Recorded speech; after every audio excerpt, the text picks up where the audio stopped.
বাংলাদেশে একটা দীর্ঘ সময় ধরে এদের আনাগোনা ছিল, কিন্তু গত 15 বছরে সেইটা খুবই স্ট্রিক্ট করা হয়েছে। এই আইএসআই যেটা করছে, ভেরি ইন্টারেস্টিং একটা ব্যাপার, তারা বাংলাদেশের আর্মির ভেতরে সৈনিক এবং লোয়ার লেভেল এবং কিছু আপার লেভেল আপনার যে আর্মি অফিসার তাদের মাধ্যমে তারা একটি বিপ্লবী দল করেছে। এই দলটির নাম হচ্ছে বাংলাদেশ রেভলিউশনারি সোলজার ফ্রন্ট, সংক্ষেপে নাম দিয়েছে বিআরএসএফ। আমি আপনাকে এটা বলে রাখি যে বাংলাদেশে কিন্তু এই ঘটনাটা একেবারে আর্মির ভেতরে নতুন না। আপনার 1975 সালে বঙ্গবন্ধুকে হত্যা করবার পরে তখন বিপ্লবী সৈনিক সংস্থা বলে একটা সংস্থা ওইখানে কাজ করছিল, এবং পরবর্তী সময়ে আপনার সেই সময় আরেকজন কর্নেল ছিলেন, কর্নেল তাহেরের নেতৃত্বে তখন জাসদ জাতীয় সমাজতান্ত্রিক দল সেখানে একটা আপনার এই সৈনিক সংস্থাগুলোর অপারেশন করেছে। এবং ওই সময় জিয়াউর রহমান আপনার অন্তরীণ ছিলেন কারাগারে। সেই সময় তারা বেশ কাজ করেছে এবং সেই জায়গাটাতে আমরা ওই বিদ্রোহী আর্মির একটা গ্রুপের অস্তিত্ব তখন খুবই স্পষ্টভাবে পেয়েছিলাম। একইভাবে আমরা এখন দেখতে পাচ্ছি যে তারা এখানে একটা বিদ্রোহী গোষ্ঠী বানাবে। এবং স্বাভাবিকভাবে ইন্দিরাজি আপনি আমাকে প্রশ্ন করতে পারেন যে এখানে বিদ্রোহী গোষ্ঠীটা কাদের হয়ে কাজ করবে? তারা কি বাংলাদেশ আওয়ামী লীগের হয়ে কাজ করবে যদি বিদ্রোহী হয়?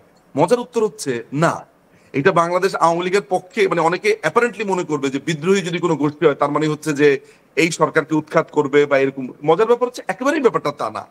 আইএসআই তো আর বাংলাদেশ আওয়ামী লীগের জন্য কাজ করবে না। আইএসআই যেটা করেছে তাদের, যদিও আমি একটা কথা বারবার বলেছি যে ওয়াকারুজ্জামানের ব্যাপারে আমার ধারণা কমপ্লিটলি আমি অনেকবার অসংখ্যবার ব্যক্ত করেছি, একটা অকর্মারধারী এবং কমপ্লিটলি এই সেনাবাহিনীকে একটা ভয়ঙ্কর জায়গাতে নিয়ে যাওয়ার জন্য তার যেই ভূমিকা সেটা ইতিহাসে কালো অধ্যায় হিসেবে বিবেচিত হবে।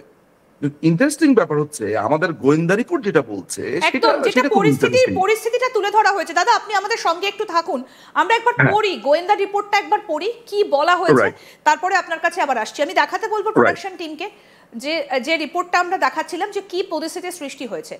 সেখানে বলা হচ্ছে যে সেনাবাহিনীর মধ্যে অভ্যন্তরীণ অস্থিরতা ক্রমশ বৃদ্ধি পাচ্ছে। পাকিস্তানের গোয়েন্দা সংস্থা আইএসআই এবং বিএনপির শীর্ষ নেতৃত্ব বিশেষ করে তারেক রহমান এই প্রক্রিয়ার সঙ্গে সক্রিয়ভাবে জড়িত। একটা নতুন বিদ্রোহী সংগঠন বাংলাদেশ বিপ্লবী সৈনিক ফ্রন্ট গোপনে সেনা সদস্যদের মধ্যে তার প্রভাব বিস্তার করছে। 4 নম্বর পয়েন্টে বলা হয়েছে কুমিল্লা সেনানিবাস থেকে গ্রেফতার 2 সৈন্যের জিজ্ঞাসাবাদের মাধ্যমে তথ্য নিশ্চিত করা হয়েছে। আমি দাদা এখানে তারেক রহমান কিভাবে জড়িত? আইএসআই না হয় বারবার প্রথম থেকে আমরা দেখেছি যে বাংলাদেশের অভ্যন্তরীণ বিষয়ে তারা নাক গলিয়েছে, তারা নানা রকম বক্তব্য রেখেছে, কিন্তু তারেক রহমান এই বিদ্রোহের সঙ্গে কিভাবে জড়িত? তারেক রহমান মানে সত্যি কথা বলতে যে এই গোয়েন্দা রিপোর্টটা হাতে আসার আগ পর্যন্ত আমাদের তো একটা ধারণা সবসময় ছিল যে পাকিস্তানি ইন্টেলিজেন্সের সাথে বিএনপির একটা অতপ্রতভাবে জড়িত থাকার প্রমাণ আমরা এর আগে পেয়েছি।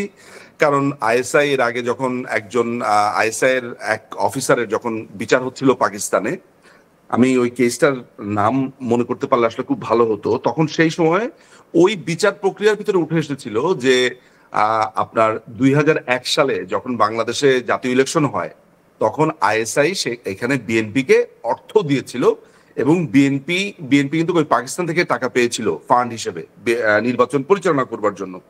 আচ্ছা, আপনি যদি এই ব্যাপারটাতে খুবই বিস্মিত হয়ে থাকেন বা আপনি যদি ফার্দার কোশ্চেন থাকে তাহলে আপনাকে আপনার জ্ঞাতার্থে এটা জানিয়ে রাখা ভালো যে পাকিস্তানের যেই উপপ্রধানমন্ত্রী বর্তমানে 3-4 দিন আগে যখন বাংলাদেশে এলো, তারা কিন্তু বিএনপির যিনি চেয়ারপারসন বেগম খালেদা জিয়া তার সাথে তার বাসভবনে দেখা করেছে এবং পাকিস্তানের যে কোনো মন্ত্রী স্থানীয় বা সচিব স্থানীয় যেই আসুক না কেন তারা বিএনপির কর্তা ব্যক্তিদের সাথে নিয়মিত দেখা করে এবং তারা একই সাথে খালেদা জিয়ার সাথে তাদের একটা মিটিং এর ব্যবস্থা করা হয়। ফলে বিএনপির সাথে পাকিস্তানের যেই একটা সংযোগ, এইটা আপনার জন্য হয়তো বা বিস্ময়কর, কিন্তু বাংলাদেশের রাজনীতিতে এটা অনেকটা ব্যাপারটা হচ্ছে এটা তো জানি, এই টাইপের একটা ব্যাপার আর কি। তো তারেক রহমানের সাথে আমি এর আগেও যখন গত বছরে যখন এই বাংলাদেশে এই ঘটনাগুলো ঘটছিল, আমি 1 আগস্ট 2024 সালে পরিষ্কার করে বলেছিলাম যে পাকিস্তানের কোন আইএসআই এজেন্ট আপনার দেখা করেছে তারেক রহমানের সাথে, কতদিন কয়টার সময় দেখা করেছে, কিভাবে দেখা করেছে, ফিল্ড লেভেলের অফিসার ছিল, তার প্রায় 2জন ব্রিগেডিয়ার সহ ওনার সাথে দেখা করেছে, এবং ওইটার ফলো আপ হিসেবেই পরে বিএনপির 3 নেতৃত্ব তারা সিঙ্গাপুরে গিয়েছিল। সুতরাং আচ্ছা, এই যে তারেক রহমানের সাথে আর্মির যোগাযোগ, আইএসআই এর যোগাযোগ, সেইটা কোনোভাবেই নতুন না। এই কথাটা বলতে আমি আপনার পেছনে কয়েকটা উদাহরণ জেনে নিয়ে আমরা পরের পয়েন্টে আসি। গ্রাফিক্স নাম্বার 2, আর কি তথ্য তুলে ধরা হয়েছে এবার সেটাও দেখাবো। দেখুন, কৌশলগত বেশ কিছু উদ্দেশ্য রয়েছে। কি? সেনাপ্রধান জেনারেল ওয়াকারুজ্জামানের পদত্যাগে বাধ্য করা, সেনাবাহিনীর সম্পূর্ণ পুনর্গঠন বাস্তবায়ন করা, অভ্যন্তরীণ অসন্তোষ এবং অভিযোগকে প্রকাশ্যে বিদ্রোহে রূপান্তরিত করা, চূড়ান্ত পর্যায়ে তারেক রহমানের বাংলাদেশে প্রত্যাবর্তনকে সহজতর করা। এই রকম বেশ কিছু কৌশলগত উদ্দেশ্য এর পেছনে রয়েছে। এখান থেকে দুটো প্রশ্ন দাদা খুব স্বাভাবিকভাবে উঠে আসে। একটা হচ্ছে, জেনারেল ওয়াকারুজ্জামানের বিরুদ্ধে যে একটা কিছু চলছে সেটা তো অনেক দিন ধরেই চলছে। আর 2 নম্বর হচ্ছে, তারেক রহমানের কি বাংলাদেশে প্রত্যাবর্তন করাটা এতটা সহজ হবে এই মুহূর্তে দাঁড়িয়ে? এইটা কিন্তু একটা খুবই ইন্টারেস্টিং একটা ঘটনা। সেটা হচ্ছে যে তারেক রহমানের প্রত্যাবর্তনের জন্য যদি এই রেভলিউশন ফ্রন্টটা কাজ করবার একটা অনেকগুলো ঘটনার মধ্যে একটা মিশন তারা রেখে রাখে, তাহলে তো এইটা খুবই সুনিশ্চিত যে তারেক রহমানের বাংলাদেশে ফেরার ব্যাপারে কোনো একটা বাধা রয়েছে যেটার সাথে সেনাবাহিনী রিলেটেড বলে কল্পনা করছে। তা না হলে সেনাবাহিনীর ফ্রন্টে কেন এই আলাপটা হবে? বাট আমি কিন্তু এটা মনে করি না। কিন্তু সাম্প্রতিক যে ডেভেলপমেন্টটা হয়েছে, এই যে দেখেন, খেয়াল করেন, এই গ্রেফতার, এই 2জন সোলজারকে গ্রেফতার, তারপরে এই ঘটনাটা যখন প্রকাশিত হয়ে যায়, ইন্টারেস্টিং ঘটনা হচ্ছে যে তারেক রহমানকে কিন্তু তার একটা মামলা ঝুলেছিল 21 আগস্টের গ্রেনেড হামলা মামলা, যেটাতে তাকে আপনার খালাস দেওয়া হয়েছে।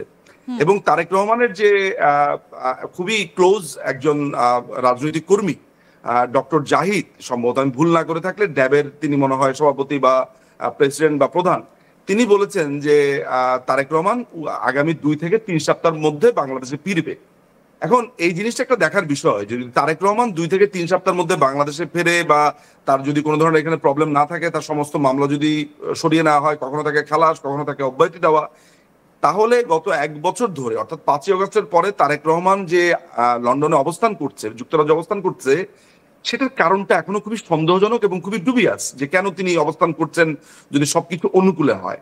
এখানে একটা ব্যাপার খুবই পরিষ্কারভাবে কথিত আছে, এবং আমি এই আস্তাক বাংলার অনুষ্ঠানেই একটা পর্বে আমি পরিষ্কারভাবে বলেছিলাম যে আমার কাছে স্ট্রং ইন্টেল আছে। স্ট্রং ইন্টেল, আমি আবার বলছি, 6 থেকে 7 সপ্তাহ আগে একজন একজন একজন ভদ্রলোক, তিনি আমেরিকান, যেই 2জন খুবই গুরুত্বপূর্ণ এই 5ই আগস্টের পেছনে, এই মেট্রিকুলার ডিজাইনের পেছনে অন্যতম গুরুত্বপূর্ণ একজন ব্যক্তি, তার নাম হচ্ছে ম্যাথিউ বে।